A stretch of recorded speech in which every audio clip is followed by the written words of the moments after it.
Welcome! We're about to journey into an epic story, a tale written in stone and fire. This is the legend of India's volcanoes.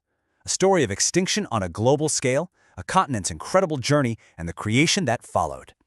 So let's start with a question. What if the fate of the dinosaurs wasn't just sealed by a rock from the sky, but also by a fire from deep within the earth? Well, that's exactly where our journey begins, 66 million years ago, with a planetary wound that was about to bleed lava on a scale we can barely imagine. You see, our story doesn't start with a single cone-shaped mountain like you might picture. No, this was something else entirely. This was a whole continent on the move, tearing open a fissure in the Earth's crust. And what came out wasn't just an eruption. It was a deluge, a sea of fire.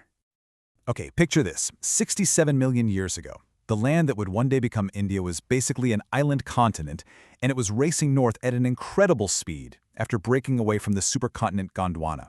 And its path? Well, its path took it right over a searing blowtorch rising from the planet's core, what we now call the Reunion hotspot. As India passed over this hotspot, the ground just gave way. For hundreds of thousands of years, lava poured out of these massive cracks in the earth, flooding everything. We're talking about 1 million cubic kilometers of molten rock. That's enough to bury half of modern India.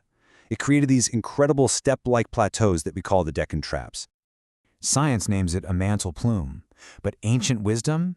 It might call it Agni's breath, the fire god, rising from the underworld, from Patala, to unmake the world so it could be born anew. Now, this colossal eruption, it didn't happen in a vacuum. Its timing was, for life on Earth, absolutely catastrophic. It coincided with another, far more famous disaster, creating what you could only call a perfect storm for a global extinction event.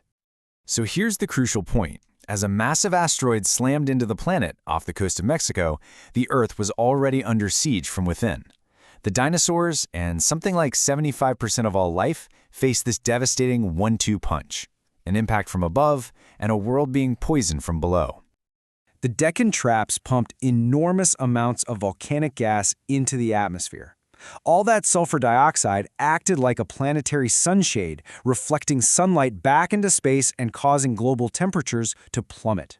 It was an impact winter, made even worse by a volcanic winter. The climate was thrown into absolute chaos. You know, what's really fascinating here is the scientific debate itself. For decades, everyone thought the asteroid was the lone killer, but more and more evidence suggests the Deccan eruptions were a major accomplice. Some scientists even think the seismic shockwave from the impact actually intensified the volcanic eruptions on the other side of the world, turning a bad situation into a global catastrophe. All right, let's fast forward, way forward, to the present day. India's tectonic journey didn't stop. Its epic collision with Asia crumpled the crust to form the Himalayas, of course. But over on its eastern edge, a much quieter, more subtle process began, one that would give birth to a new generation of volcanoes. Out in the Andaman Sea, the heavy Indian plate is diving, or subducting, right underneath the lighter Burma plate. As it sinks deep into the mantle, the incredible heat and pressure melt the rock, creating magma. And that magma has to go somewhere.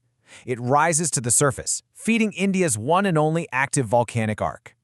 And this whole process has given us two volcanic siblings, a pair of twins.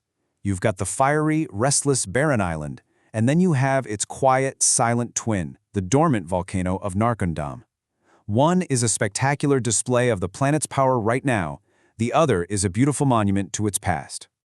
And Barren Island is a constant reminder that these forces are not just ancient history. After sleeping for more than 150 years, it just roared back to life in 1991. And if you look at this timeline, you'll notice its activity is often linked to big earthquakes, like the one that caused the 2004 tsunami. It's proof that the ground beneath our feet is always moving. But, the story of the Deccan Traps isn't only about destruction. The very same power that helped reshape the world also left behind an incredible legacy of creation. Because after the fire comes rebirth.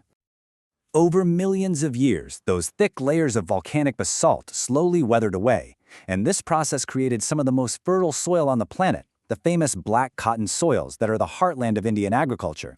Not only that, but the layers of rock act like a giant sponge, trapping huge amounts of groundwater, a vital resource for millions. Sacred texts whisper of prana, the life force, From the Earth's fiery ordeal, a new life force truly did emerge. The very stone that once brought death now holds the water of life and nurtures the soil that feeds billions on the Deccan Plateau. So, how do we live alongside these powerful forces today? Well, the Deccan Traps are long extinct, but the Andaman volcanoes, they require constant vigilance. Living with an active volcano means you have to watch it, listen to it, and try to learn its language. Now, keeping an eye on Barren Island is a real challenge because it's so remote.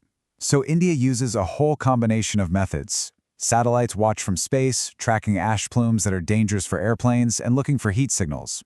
Out on the water, scientists make expeditions to collect samples, and the Navy and Coast Guard provide those crucial on-the-ground, or rather, on-the-water, observations. So, from a sea of fire that helped trigger a mass extinction to a single smoldering island in the Andaman Sea, India's volcanic story is a living testament to the restless, creative, and sometimes terrifying power of our planet. These aren't just mountains, they are the architects of the land itself, and a profound reminder of the deep, geologic time that has shaped our world.